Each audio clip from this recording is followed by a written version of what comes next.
오늘 우리에게 주시는 말씀은 요한복음 3장 3절 말씀입니다. 예수께서 대답하여 이르시되 진실로 진실로 내게 이르노니 사람이 거듭나지 아니하면 하나님의 나라를 볼 수 없느니라. 아멘. 박상규 목사님 나오셔서 말씀 전해주실 때 많은 은혜 받으시기 바랍니다.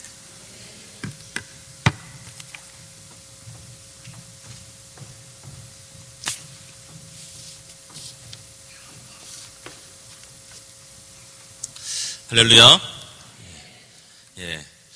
여러분들 요즘 어떤 TV 프로그램을 주로 보십니까? 백년유산입니까? 아니면 최고다 이수진이십니까? 막상막한 것 같습니다. 제가 올라가기 전에 잠깐 저는 프로를 못 보다 보니까 검색해봤더니 엎치락뒤치락하면서 드라마 1등, 2등을 다 두고 있는 것 같아요. 저희 집에도 TV 그 시청권 가지고 전쟁이 벌어질 때가 있습니다. 바로 개그 콘서트와 지금은 이제 종방했지만 대왕의 꿈이 맞붙는 주말 주일날 이 저녁이 되면 저희 딸 현영이는 개콘 매니아이기 때문에 그런데 저희 아들 영수는 절 닮아서인지 대화 드라마를 좋아해요. 계백부터 해가지고 지금 대왕의 꿈까지 한 3번씩 본 것 같습니다. 가면은 저한테 보자마자 하는 얘기가 아빠 사랑해요 이런 얘기 기대도 안 하는데 아빠 대꿈 봐요. 무조건 첫 얘기가 대꿈입니다. 대왕의 꿈의 줄임말입니다. 이렇게 TV 시청권 가지고 집에서 한바탕 전쟁을 하고 나면 저는 이제 시간을 보면서 원래 보는 프로가 있죠. 세바퀴, 땡큐, 그다음에 종편에서 유일하게 보는 이영돈 PD의 먹거리 X파일 이런 거.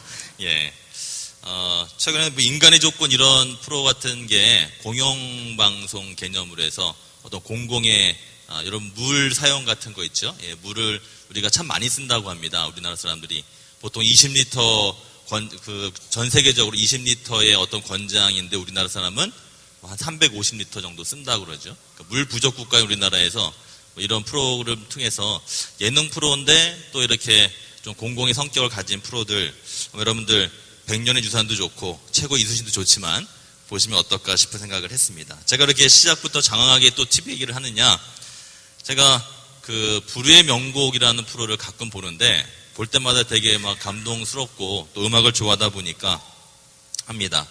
그런데 이제 이번에 그 도덕배 편에서 그 바다라고 하는 가수가 멋지게 재해석한 그 곡이 좀 인터넷에서 회자가 되고 있어서 제가 봤더니 상당히 멋지게 음악을 소화해서 호평을 받았더라고요. 여러분 음악 좋아하시죠? 할렐루야.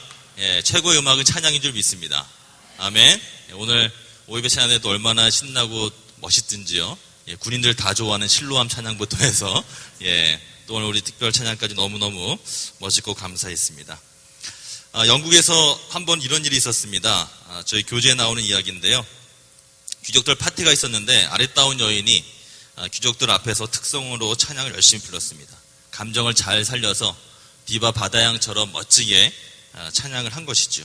박수갈채가 대단했습니다. 마치 불의 명곡에 나오는 회중들의 기립박수가 다 있었습니다. 그 여인이 담례를 하고 내려오는데 그 귀족들 사이에 앉았던 한 사람이 벌떡 일어나서 정중하게 인사를 하면서 다음과 같이 물었습니다.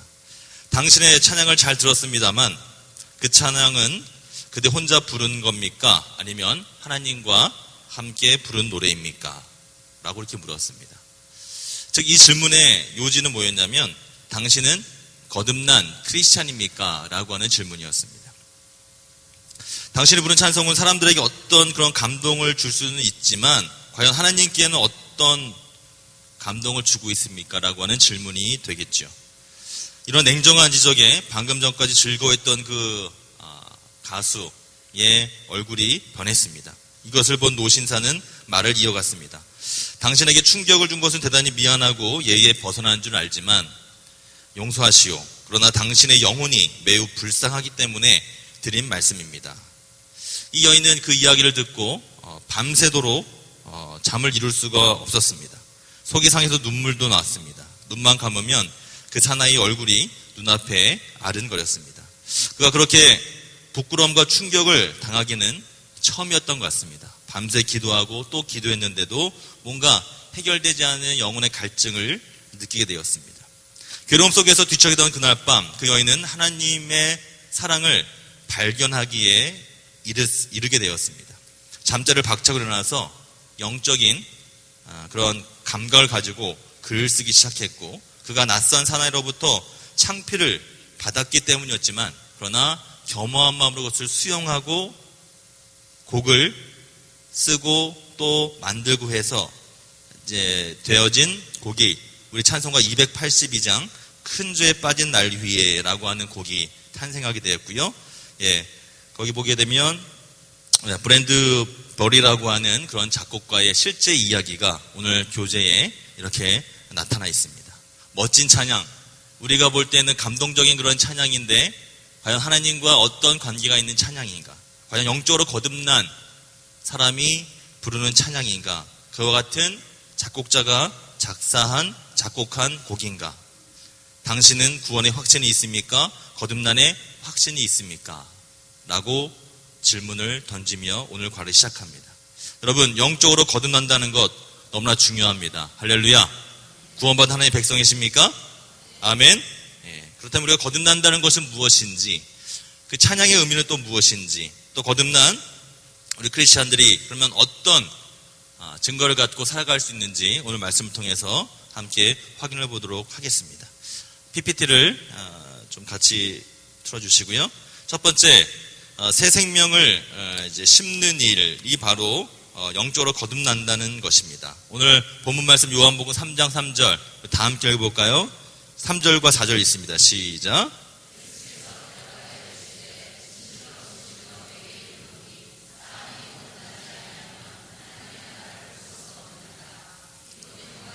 사람이 늙으면 어떻게 날 수 있사옵나이까? 두 번째 모태에 들어갔다가 날 수 있사옵나이까?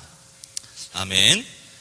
여러분, 우리 거듭남에 대한 주제를 이야기할 때 너무나도 중요한 주제임에 분명합니다. 그런데 이 거듭남에 대한 좀 정의를 우리가 한번 짚고 넘어가야 되겠습니다.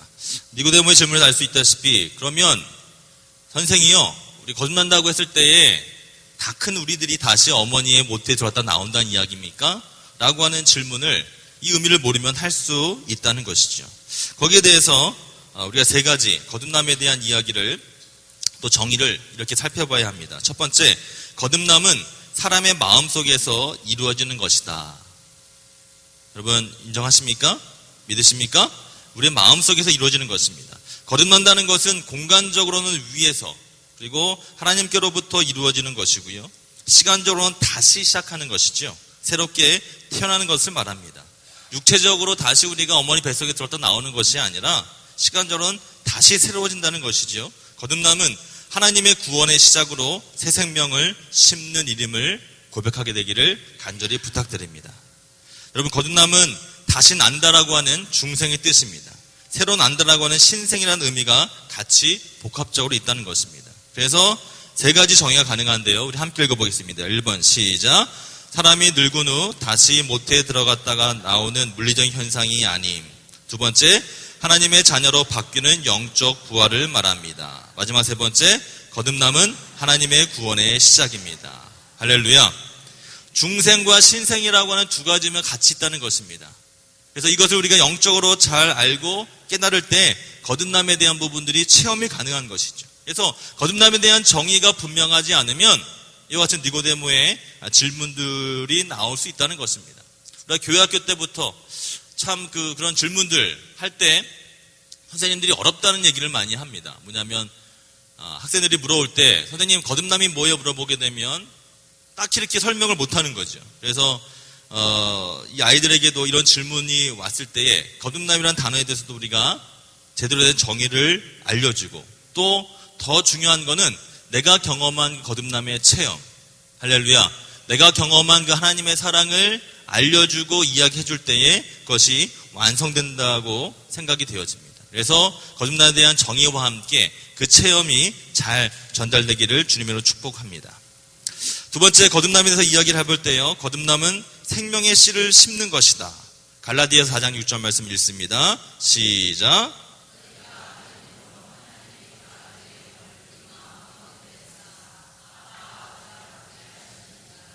아멘. 여러분, 주님을 우리가 아빠, 아버지라고 부를 수 있는 것, 그것은 바로 생명의 씨를 심었기 때문입니다. 가족 관계이기 때문에 형성이 되는 것입니다. 가족은 무엇보다 소중한 관계입니다. 그렇죠? 그리고 우리가 하나님의 그 아들을 아빠, 아버지라고 부를 수 있는 것은 생명의 씨를 심었기 때문에 가능하다는 것, 우리에게 너무나도 큰 축복의 말씀입니다. 세 번째, 거듭남은 하나님 나라에 이르는 문입니다. 요한복음 3장 5절도 읽습니다. 시작. 예수께서 대답하시되 진실로 진실로 내게 이르노니 사람이 물과 성령으로 나지 아니하면 하나님 나라에 들어갈 수 없느니라. 아멘. 자, 거듭난 사람만이 하나님 나라에 갈 수 있습니다. 그래서 거듭남의 단계를 우리 감리교, 우리 신앙에서는 이제 하나님 나라를 이제 문에 들어서서 그것을 열고 들어가는 그 단계로 설명을 합니다. 이렇듯 거듭남은 구원받은 백성의 증거이면서 그 하나님 나라에 들어가는 그런 문이 되는 것입니다. 주님께서 말씀하셨습니다. 물과 성령으로 거듭나지 아니하면, 다시 나지 아니하면 이것은 중생과 신생의 의미가 다 있다고 말씀드렸습니다. 하나님 나라에 결단코 들어갈 수가 없다. 그러므로 거듭남은 바로 구원받은 백성의 필수 요소이자 충분 조건이라고 할 수 있는 것입니다. 그럼 여러분, 거듭남에 대한 정의를 살펴보았습니다. 공간적으로, 시간적으로 두 가지 의미가 있습니다. 다시 난다라고 하는 것과 새로 난다고 하는 것. 그러나 그것이 육체적으로 해서 어머니 뱃속에서 다시 모태 들었다 나오는 것이 아니라 영적인 부활을 이야기하는 것이며, 거듭남은 이제 하나님의 구원의 문에 이르게 되는 그 같은 시작과 같은 것이다 라고 우리가 정의를 해보았습니다. 그러면 가장 근본적인 삶의 변화인 거듭남에 대해서 우리가 적용을 해봐야 되겠습니다. 첫 번째, 거듭남은 삶의 목적이 변하는 것입니다. 로마서 14장 8절 말씀을 같이 읽습니다. 시작. 우리가 살아도 주를 위하여 살고 죽어도 주를 위하여 죽나니 그러므로 사나 죽으나 우리가 주의 것이로다. 아멘. 무슨 일을 하다 보면 그 목적이 분명히 있는데 방법적인 차이가 좀 있을 수 있습니다. A라는 방법을 할 수도 있고 B라는 방법을 하기도 하고 또 C라는 방법을 시도하기도 합니다. 그런데 가다 보면 그 방법에 다소 시행착오를 겪을 수가 있습니다. 그런데 다소 잘못이 있더라도 하나님께서 그것을 그 방법적인 부분들은 용납하시지만 목적이 바뀌어지지 않으면 구원을 받을 수가 없습니다. 이것이 무슨 얘기입니까? 바로 구원을 향하여 가고 있는 우리의 구원의 여정, 즉 성화의 과정에 있어서 우리가 그 하나님을 향한 목적이 분명히 설정이 되어 있어야 가능하다는 것입니다. 이렇듯 거듭남은 삶의 목적이 주님께로 바로 향하는 것입니다. 주님께로만 온전히 집중하는 것입니다. 주님께로만 바로 나가는 것입니다. 그러므로 우리의 삶의 목적이 어떤 세상의 것이나 또 명예적인 것이나 부에 대한 것이나 이런 쪽으로 하게 되면 거듭나기가 참 어렵고 그 방향을 돌이켜야만 가능하다는 것, 우리에게 말씀을 통해서 분명히 또 가르쳐주고 계신 것입니다. 반드시 기억하십시오. 거듭남은 삶의 목적이 변하는 것입니다. 할렐루야. 삶의 목적이 어디에 계십니까? 점검해봐야 된다는 것입니다. 우리가 함께 서두에 이야기한 이 찬양을 했던 이 여인처럼 멋지게 찬양을 했지만 그 가운데 하나님 빠져 계시면 그 찬양 하나님 받으실까요? 아무리 멋진 무대와 의상과 모든 음악을 갖췄다 하더라도 거기에 복음이 빠지면 그 찬양이 복음 선거가 되는 것입니까? 간혹 우리가 다른 주변적인 부분들을 열심히 하다 보면 이와 같이 핵심적인 부분, 바로 목적을 상실하고 갈 때가 많이 있는 것 같습니다. 그러므로 우리는 분명히 붙잡아야 합니다. 목적을 붙잡으시기를 주님의 이름으로 축복합니다. 거듭남을 붙잡으시기를 다시 한번 축복합니다. 내가 거듭난 백성인가? 내가 다시 태어난 바로 새로 난 중생과 신생의 의미의 거듭남의 백성인가? 다시 한번 우리가 점검을 해보아야 되겠습니다. 그런데 사실 이것을 어떻게 적용해야 될 것인가? 또 좀 구체적인 방법에 대해서 저는 어제 우리 교육자 사무실 식구들하고 같이 이제 말씀을 나누면서 너무나 좋은 또 예를 또 하나님께서 주셔서 여러분과 함께 좀 짧게 좀 나누고 싶습니다. 여러분 사도행전에 보게 되면 아나니아와 삽비라 얘기를 알고 계실 겁니다. 예. 이 얘기를 어제 묵상을 같이 하면서 이 거듭남의 삶의 변화에 있어서 알 수 있는 중요한 척도가 무엇이냐? 바로 이 물질을 다루는 우리의 그 태도, 물질을 다루는 우리의 방향이라고 할까 될까요? 그거에 대해서 우리가 확인해 보면 충분히 알 수 있지 않을까 생각이 되어집니다. 여러분, 이 경제 생활도 거듭나기를 축복합니다. 축복합니다. 아멘. 예. 여러분 참 지갑 다루기 쉽지 않죠. 예. 지갑이 여러분 텅텅 비었기를 바라시는 분 한번 손들어 보십시오. 예. 아무도 없으시네요. 예. 누구나 다 지갑은 빵빵하기를 소원합니다. 할렐루야. 예. 여러분들께 되기를 축복합니다. 하나님이 개입하셔서 우리 담임 목사님 기도하시는 것처럼 경제 활동에도 하나님이 개입하셔서 여러분들이 정말 지갑이 좀 이렇게 묵직해지고 좀 풍성해지면 너무나 좋겠습니다. 그래서 여러분 더 중요한 게 있습니다.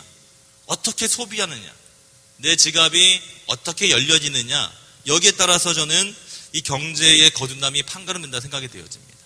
요즘 사회에서는 윤리적 착한 소비라고 하는 그 운동이 상당히 많이 호응을 받고 있습니다. 내가 물건 하나 사더라도 과연 그 물건이 어떤 물건인가를 보는 것이죠. 과연 친환경적인 물건이냐, 과연 이 제품이 생산되기까지 혹시 노동력의 착취는 없었는가.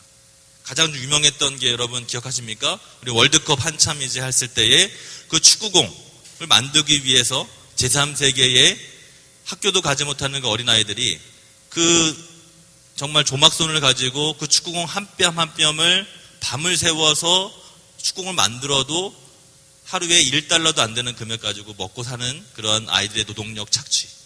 근데 우리는 그걸 보면서 그 축구공을 비싼 값을 주고 사서 즐기고 운동을 하는데 그 이면에 감춰진 불편한 진실이 많이 있다는 것이죠. 이렇듯 어떤 제품이 우리 손에 들어오기까지 과연 그 과정이 어떤 과정을 거쳐서 왔는가 생각하지 않고 그냥 우리는 가격이 싸면 장땡이고 또 물건이 좋으면 더 좋고 이런 우리의 어떤 소비적 습관에 의해서 그동안 해왔었는데 이왕이면 우리가 하나님의 백성으로 또 거듭난 백성으로서 어떤 경제 활동에 있어서도 어떤 거듭난 우리 하나님 나라의 백성들의 모습이 되면 얼마나 좋을까 이런 생각을 한번 해보게 되었다는 것입니다.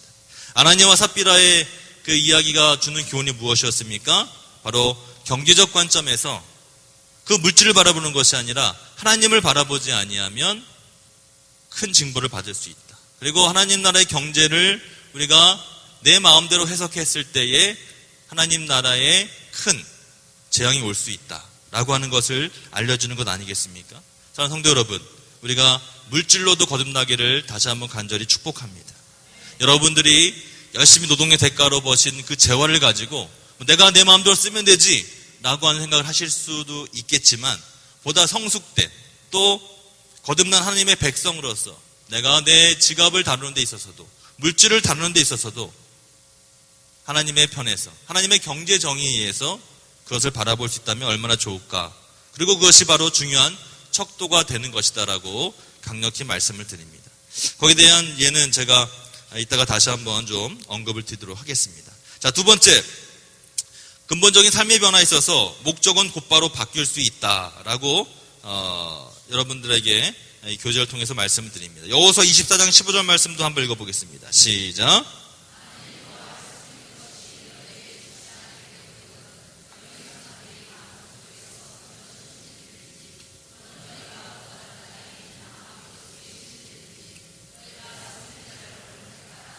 오직 나와 내 집은 여호와를 섬기겠노라 하니.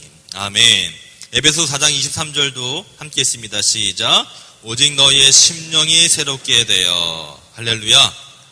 여러분, 목적은 곧바로 바뀔 수 있습니다. 내가 경험하고 내가 체험하고 이것이 옳다라고 했을 때는 바로 우리가 결단을 내릴 수 있습니다. 여러분, 우상을 섬기겠습니까? 하나님 아버지를 섬기겠습니까?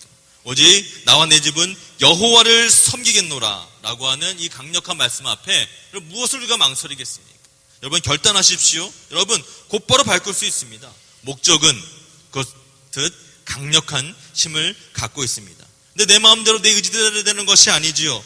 오직 너희 심령이 새롭게 되어 할렐루야 내 마음 가운데 성령 하나님께서 찾아오시고 그것을 바뀌었을 때 거듭날 때에 물과 성령으로 거듭날 때에 목적이 바뀌는 놀라운 축복이 있게 되는 것입니다. 그래서 이것을 우리가 회개와 믿음과 성령 세 가지로 나눠서 한번 살펴보도록 하겠습니다.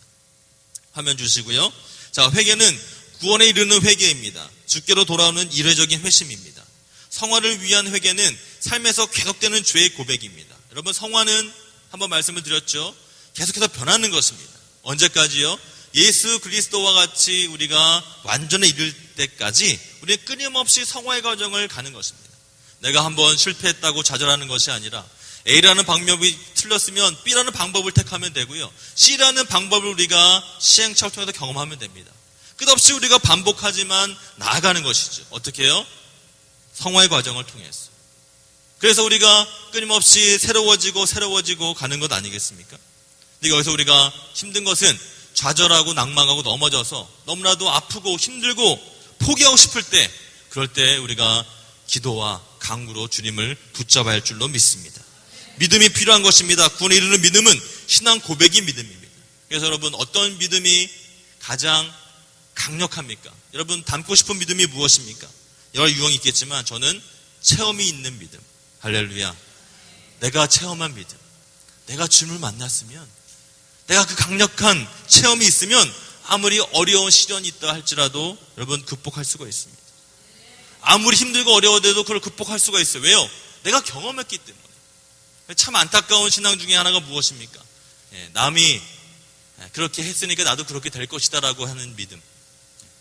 늘 남의 믿음 얘기하는 거 있지 않습니까?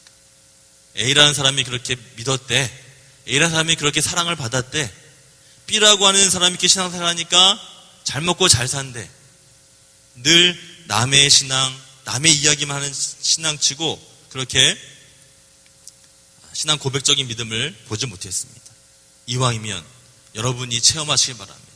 이왕이면 내가 만난 그 주님을 믿고 고백하며 나가 승리하게 되기를 간절히 주님의 이름으로 부탁을 드립니다. 성장하는 믿음도 참 좋은 믿음입니다. 그렇게 되어야 합니다. 역사하는 믿음, 내가 믿는 대로, 내가 믿음대로 마치 초대교회처럼 놀라운 일들을 경험할 수 있는 믿음, 참 필요한 믿음입니다. 성령, 구원을 이끄시는 성령을 체험하시기를 축복합니다. 예수 그리스도로 고백케 하는 성령님을 만나야 합니다. 확신케 하는 성령 충만해야 합니다. 성령 충만할 때에 그 확신을 가지고 나갈 수가 있는 것입니다. 그 다음에 세 번째, 명확하고도 즉각적인 체험이 필요합니다. 이건 역시 세 가지로 우리가 살펴볼 수가 있습니다. 거듭남은 즉각적인 체험입니다. 누가복음 19장 9절 말씀 같이 읽겠습니다. 시작. 예수 화면 나오겠습니다. 명확하고도 즉각적인 체험. 즉각적으로 나와 주십시오. 자, 나왔습니다. 시작. 예수께서 이르시되 오늘 구원이 이 집에 이르렀으니 이 사람도 아브라함의 자손이로다. 아멘. 여러분, 누구의 이야기입니까? 삭개오의 이야기죠.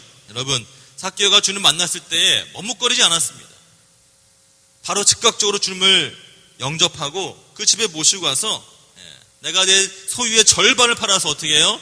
다 가난한 사람들이 나눠주겠습니다. 내가 누구 것을 토색한 일이 있으면 잘못해서 부정한 방법을 한 것이 있으면 내가 그것을 4배나 갚겠습니다라고 이야기했습니다. 여러분, 고민하지 않았어요. 즉각적으로 행했습니다.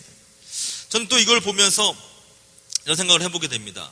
여러분, 저희 교회 이제 협동조합 착한 소비 천사마을이 지금 열심히 만들어지고 있습니다. 또 많은 시행착오가 있을 것입니다. 처음부터 다 잘 되면 뭐 다 잘하죠. 그렇죠? 시행착오를 겪습니다. 협동조합이라는 것이 요즘 사회적으로 큰 트렌드입니다. 여러분, 경제민주화, 뭐 골목상권 보호 이런 이야기 뉴스 들으시죠? 거기에 대한 핵심적인 그 법이 바로 협동조합에 관련된 것입니다. 용감하다고 저희 교회가 나섰습니다. 130명이 넘는 우리 성도님들이 중심으로 해서 이제 만들어지고 있는데 지금 내가 이걸 하고 있는 걸 말고 있는 거 하신 분들도 계신 것 같아요. 그래서 오늘 예배 마치고 우리가 2층 회의실에서 거기에 대한 설명회를 좀 합니다. 궁금하시고 내가 조합원인 분들을 와주셔야 되고요. 또 함께 지금 뭘 하고 있는지, 박대인지 대박인지 팔다가 만 것이요, 뭐 한 것이요, 지금 뭐 천일염 소금 판다고 하는데 어디 있어? 저기 지하에 있습니다. 가득히 있습니다. 예. 지금 해야 되는데 지금 도대체 어떤 계획으로 어떻게 진행되고 있는지 잘 알려드리고 싶어도 방법이 없고요. 그래서 지금 우리가 함께 지혜를 모으고 즉각적으로 우리가 해야 될 부분들이 많이 있습니다. 저는 협동조합 이야기할 때마다 참 힘이 납니다. 왜냐하면 이거는 하나님 나라의 경제 운동이기 때문에 그렇습니다. 여러분, 협동조합이 왜 중요하냐? 앞으로 한국교회가 이 세상을 뒤집어 엎을 수 있는 강력한 도구가 될 것입니다. 믿음대로 되기를 축복합니다. 아멘. 예. 여러분, 경제활동이 우리가 좀 나아져야 될 텐데 골목상권을 보호받아서 우리의 삶이 좀 윤택해지지 않겠습니까? 그런데 협동조합이 가만히 연구해 보니까 너무나도 하나님 나라의 운동과 닮아 있다는 거예요. 그래서 이 부분들을 연구하는데 좀 아주 황당하게 들리실지 모르겠지만 이런 생각을 제가 해보게 됩니다. 저희 교회가 한 800가정 정도 되십니다. 제가 보니까 800가정이 여러분 월 생활비 얼마나 쓰십니까? 우리가 한번 평균을 다 다르시겠지만 한 100만 원이라고 치자고요. 그러면은 우리 효동중학교에 속해 있는 성도님들의 경제 구조가 한 달에 8억 원입니다. 계산되십니까? 예, 제가 계산해가지고 왔거든요. 맞을 겁니다. 예. 자, 8억 원어치 우리가 어쨌든 옷도 사 입고 밥도 사 먹고 쌀도 사고 난방비도 하고 합니다. 그런데 이 8억 원 중에서 한 달에 쓰는 경제 규모가 100만 원이라고 최소로 치고 했을 때에 여러분 그 중에서 여러분들이 어떤 소비를 하고 있냐라고 하는 것이 제가 질문을 드리는 것입니다.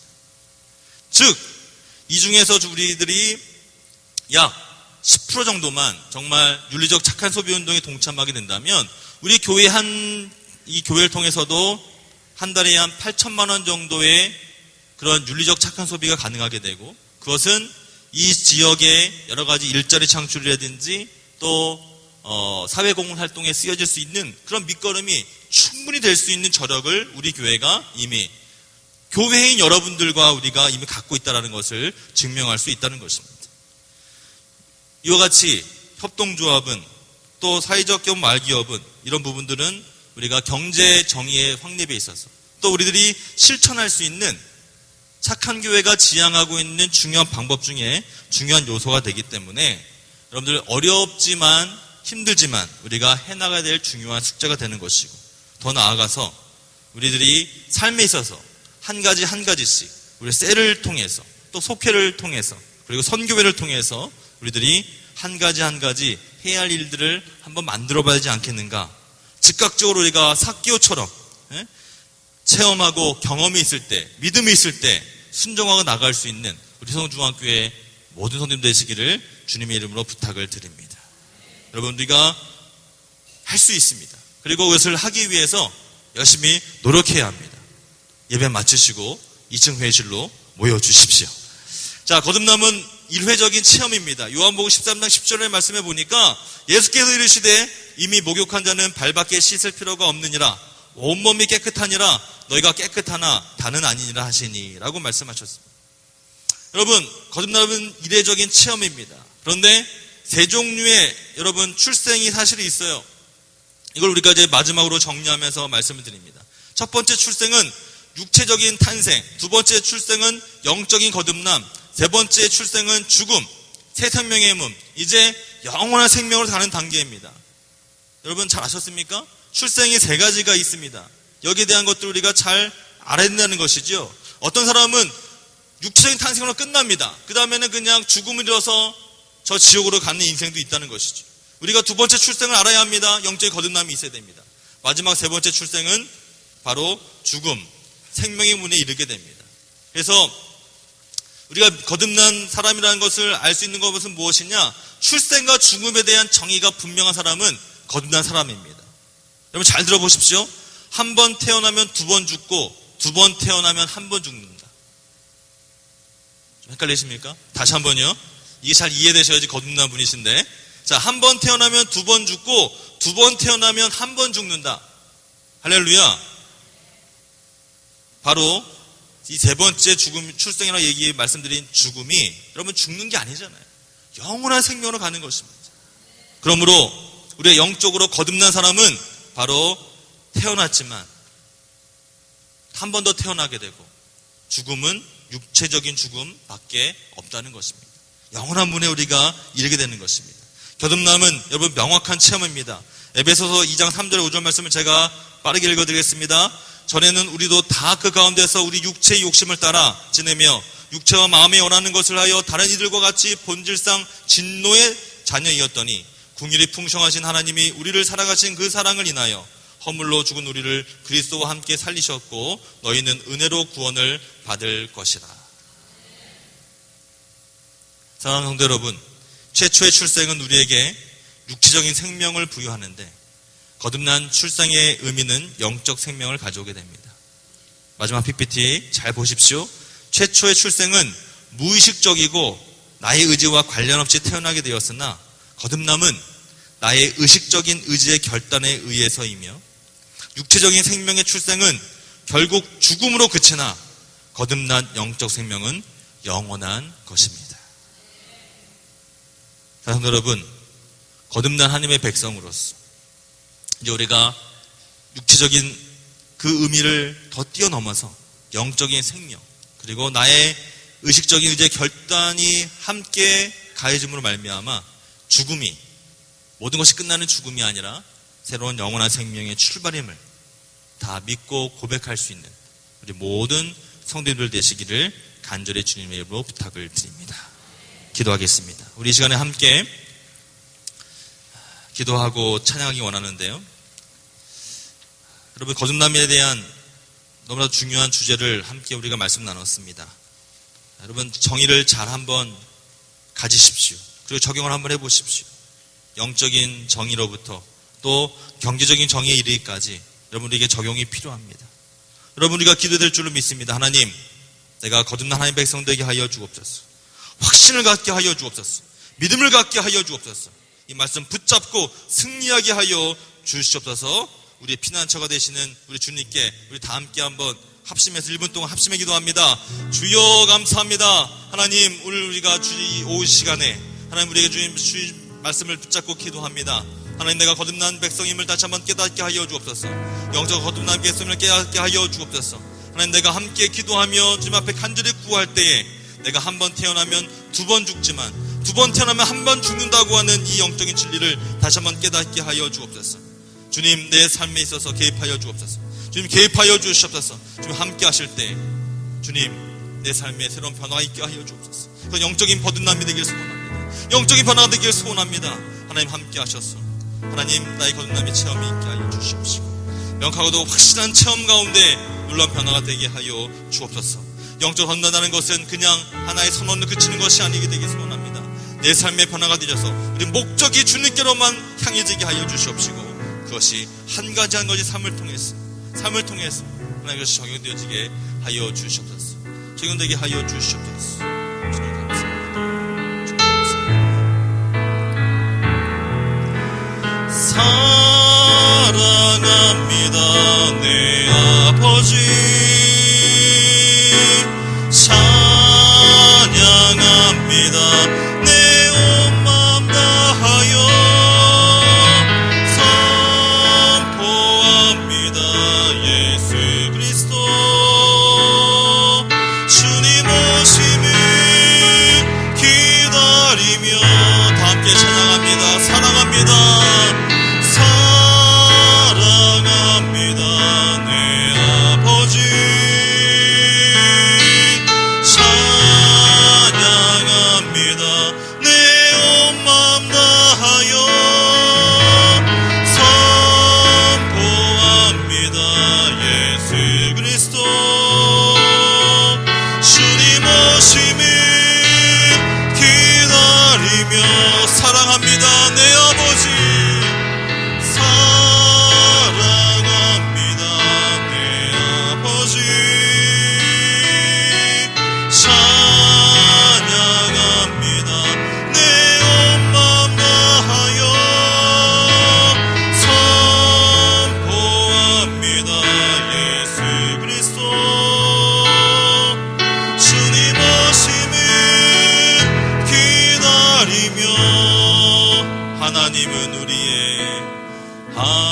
환난 중에 우리의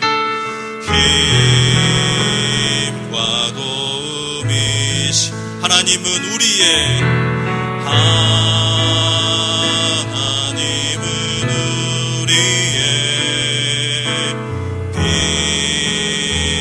피난처가 되시며 환난 중에 우리의 힘과 도움이시라. 너희는 가만히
주님 오심을 기다리며 주님 오심을